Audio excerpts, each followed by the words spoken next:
ಪ್ಯಾನ್ಗೆ ನಾನಿಲ್ಲಿ ಒಂದು ಬಟ್ಲಾಗಷ್ಟು ಬಾದಾಮನ್ನು ಸಣ್ಣದಾಗಿ ಕಟ್ ಮಾಡಿಬಿಟ್ಟು ತೊಗೊಂಡಿದ್ರಿ. ನಿಮ್ಮ ಕಡೆ ಡ್ರೈ ಫ್ರೂಟ್ ಚಾಪರ್ ಇತ್ತಂದ್ರೆ ನೀವು ಅದರಲ್ಲಿನೂ ಕಟ್ ಮಾಡಿಬಿಟ್ಟು ತೊಗೋರಿ.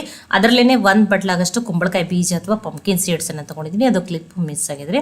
ಅರ್ಧ ಬಟ್ಲಾಗಷ್ಟೇ ಸನ್ಫ್ಲವರ್ ಸೀಡ್ಸನ್ನು ತೊಗೊಂಡಿದ್ದೀನಿ. ಅರ್ಧ ಬಟ್ಲಾಗಷ್ಟೇ ವಾಲ್ನಟನ್ನು ಸಣ್ಣದಾಗಿ ಕಟ್ ಮಾಡಿಬಿಟ್ಟು ತೊಗೊಂಡಿನಿ. ಅರ್ಧ ಬಟ್ಲಾಗಷ್ಟೇ ಫ್ಲ್ಯಾಕ್ಸ್ ಸೀಡ್ಸ್ ಅಥವಾ ಅಗಸೆ ಬೀಜಗಳನ್ನು ತೊಗೊಂಡಿದ್ದೀನಿ ನಾನು.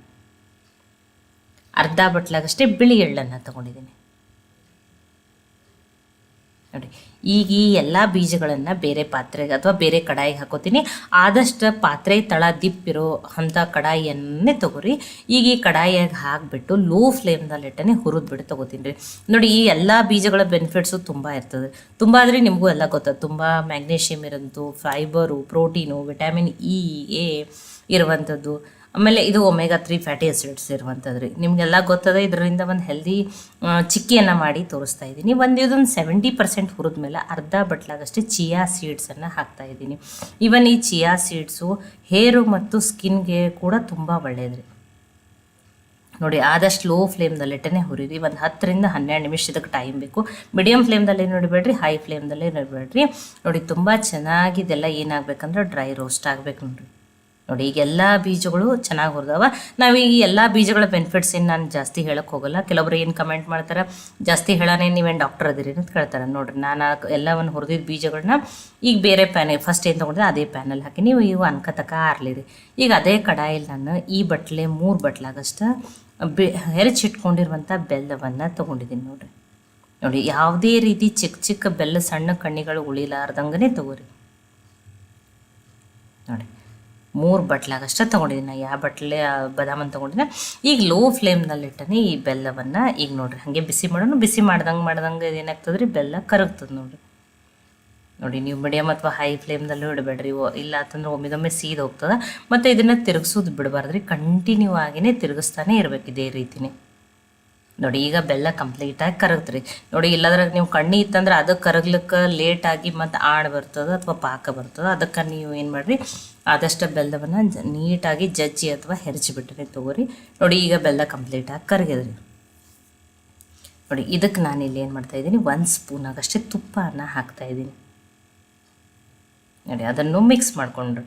ನಾನೇನು ಹೇಳ್ತಾಯಿದ್ದೀನಿ, ಒಂದು ಸ್ವಲ್ಪ ಟೈಮ್ ಹತ್ತದ. ನೀವು ಇದನ್ನು ಲೋ ಫ್ಲೇಮ್ದಲ್ಲಿಟ್ಟನೆ ಮಾಡಿರಿ. ಒಂದು ಚಿಟಿಕೆನೇ ಸೋಡಾ, 1/4 ಟೀ ಸ್ಪೂನ್ ಆಗಷ್ಟಕ್ಕಿಂತ ಕಡಿಮೆನೇ ಸೋಡಾನ ಹಾಕ್ತಾಯಿದ್ದೀನಿ. ಸೋಡಾ ಹಾಕಿ ಮಿಕ್ಸ್ ಮಾಡಿದ್ಮೇಲೆ ಒಮ್ಮೆಲೆ ಬುರುಗ್ ಬಂದಂಗೆ ಆಗ್ತದೆ. ನೀವೇನು ಗಾಬರಿ ಪಡೋ ಅವಶ್ಯಕತೆ ಇಲ್ಲ. ಬುರುಗ್ ಬಂದ್ರೂ ಲೋ ಫ್ಲೇಮ್ದಲ್ಲಿಟ್ಟನೆ ಕಂಟಿನ್ಯೂ ಆಗಿ ಇದೇ ರೀತಿಯೇ ಮಿಕ್ಸ್ ಮಾಡ್ಕೊತ ಹೋಗ್ರಿ ನೀವು.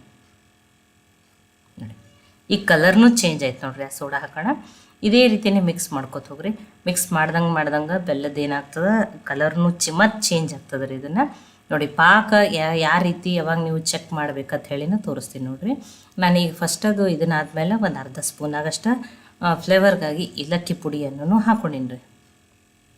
ನೋಡಿ, ಇದೇ ರೀತಿಯಲ್ಲಿ ನೀವು ಕಂಟಿನ್ಯೂ ಆಗಿನೇ ತಿರುಗಿಬಿಟ್ಟೇ ತೊಗೋರಿ. ಸ್ವಲ್ಪ ಬೆಲ್ಲದ ಕಲರ್ ಚೇಂಜ್ ಆದಂಗೆ ಒಂದು ಬಟ್ಲಲ್ಲಿ ನೀರು ತೊಗೊಂಡ್ಬಿಟ್ಟು ನೋಡಿರಿ. ಈಗ ಮತ್ತು ಕಲರ್ ಚೇಂಜ್ ಆಗಿಲ್ಲ. ಈ ರೀತಿ ಆ ನೀರಿನಲ್ಲಿ ಅದು ಏನು ಹಾಕ್ಬೇಕ್ರಿ, ಅದು ಪಾಕನ್ನು ಹಾಕಿರಬೇಕು.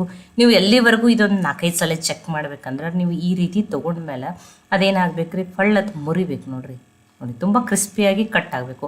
ಆವಾಗ ನಿಮ್ಗೆ ಏನಾಗಿರ್ತದೆ, ಅದು ಪಾಕ ಕರೆಕ್ಟಾಗಿ ನೋಡಿ. ನಾನಿಲ್ಲಿ ಒಂದು 4-5 ಸಲ ಚೆಕ್ ನಿಮಗೆ ತೋರಿಸ್ತಾ ಇದ್ದೀನಿ. ಆದರೆ ನಿಮಗೂ ಮಧ್ಯಕ್ಕೆ ನೀವು ತಿರುವ್ದಂಗೆ ನೀರಿನಲ್ಲಿ ಹಾಕಿ ಈ ರೀತಿ ಚೆಕ್ ಮಾಡ್ಕೊಂಡ್ರೆ ನಿಮ್ಗೆ ಅದ್ರ ಡಿಫ್ರೆನ್ಸ್ ಗೊತ್ತಾಗ್ತದೆ ರೀ. ನೋಡಿ, ಈಗಿನ ಮೆತ್ತಗೈತೆ ಅಂದ್ರೆ ಅದು ಇನ್ನೂ ಪಾಕ ಬಂದಿಲ್ಲ ಅನ್ನಂಗೆ ರೀ ಅದರ ಅರ್ಥ.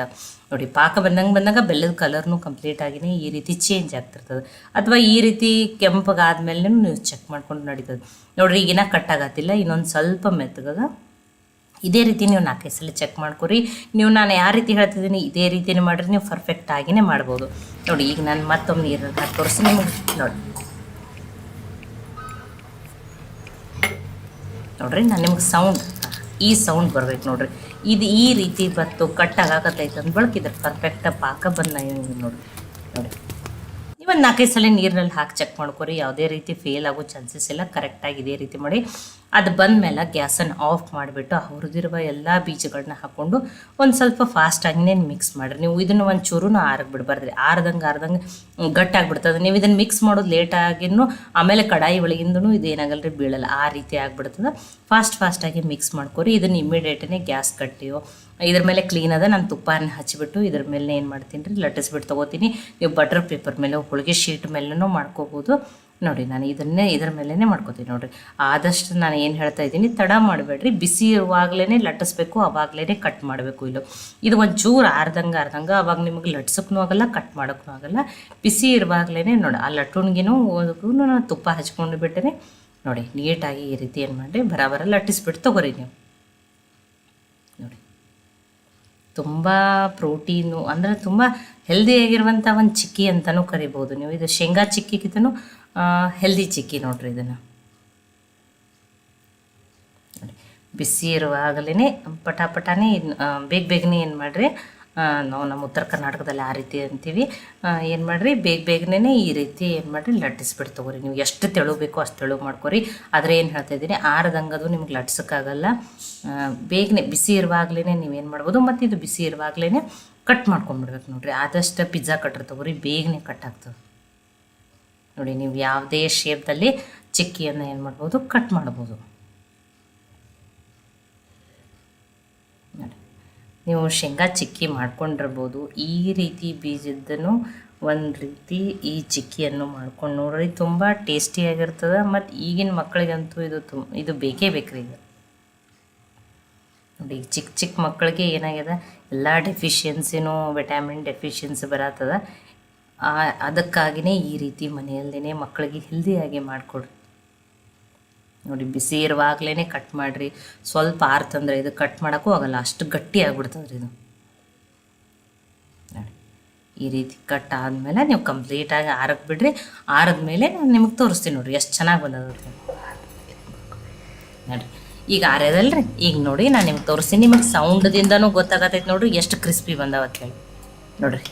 ಈ ರೀತಿ ನೋಡಿರಿ, ನಾನು ಅದೇನು ಹೇಳ್ತಾ ಇದ್ದೀನಿ, ಬೆಲ್ಲದ ಪಾಕನು ಇದೇ ರೀತಿ ಕ್ರಿಸ್ಪಿಯಾಗಿ ಕಟ್ ಆಗಿತ್ತು. ಅವಾಗ ನೀವು ಗ್ಯಾಸನ್ನು ಆಫ್ ಮಾಡಿ ಬೀಜಗಳನ್ನ ಹಾಕಿರ ನೋಡಿ, ಇದೇ ರೀತಿ ಪರ್ಫೆಕ್ಟಾಗಿಯೇ ಕ್ರಿಸ್ಪಿಯಾಗಿರುವಂಥ ಚಿಕ್ಕಿಯನ್ನು ಮಾಡ್ಕೊಬೋದು ನೋಡಿರಿ. ನೋಡಿ ನಿಮಗೆ ಸೌಂಡ್ದಿಂದನೇ ಗೊತ್ತಾಗುತ್ತೆ ಎಷ್ಟು ಕ್ರಿಸ್ಪಿಯಾಗಿ ಎಷ್ಟು ಚೆನ್ನಾಗಿ ಬಂದಾವತ್ತ. ಎಲ್ಲವನ್ನೂ ತಗೋತೀನಿ ನೋಡಿರಿ, ಎಷ್ಟು ಚೆನ್ನಾಗಿ ಬಂದಾವ ನೋಡಿರಿ. ನೋಡಿ ಎಷ್ಟು ಕಲರ್ಫುಲ್ಲಾಗಿ ಹೆಲ್ದಿಯಾಗಿರುವಂಥ ಚಿಕ್ಕಿ ರೀ ನೋಡಿ. ಎಲ್ಲವನ್ನು ತೆಗೆದುಬಿಟ್ಟು ತೋರಿಸಿದ್ದೀನಿ. ನಿಮ್ಮ ಮಕ್ಕಳು ಎಲ್ಲೋ ಶಾಲೆ ಕಾಲೇಜಿಗೆ ಹೊರಗಡೆ ಕಲಿಯಾಕದಾರಂದ್ರೂ ಈ ರೀತಿ ಮಾಡಿಕೊಡ್ರಿ. ಅಥವಾ ಮನೆಯಲ್ಲಿ ನೀವು ಮಕ್ಕಳು ದೊಡ್ಡವ್ರು ಎಲ್ಲರನ್ನೂ ತಿನ್ನಿರಿ. ಈಗಿನ ಮಕ್ಕಳಿಗೆಲ್ಲ ಡೆಫಿಷಿಯನ್ಸಿ ಬರತ್ತದ ನೋಡಿ. ಇಡೀ ದಿನ ಮಕ್ಕಳಂತೂ ಏನಾಗಿರ್ತದೆ, ಅವ್ರದ್ದು ಇಡೀ ದಿನಾನೇ ಸ್ಕೂಲು ಕಾಲೇಜ್ನಲ್ಲಿ ಹೋಗಿರ್ತದೆ.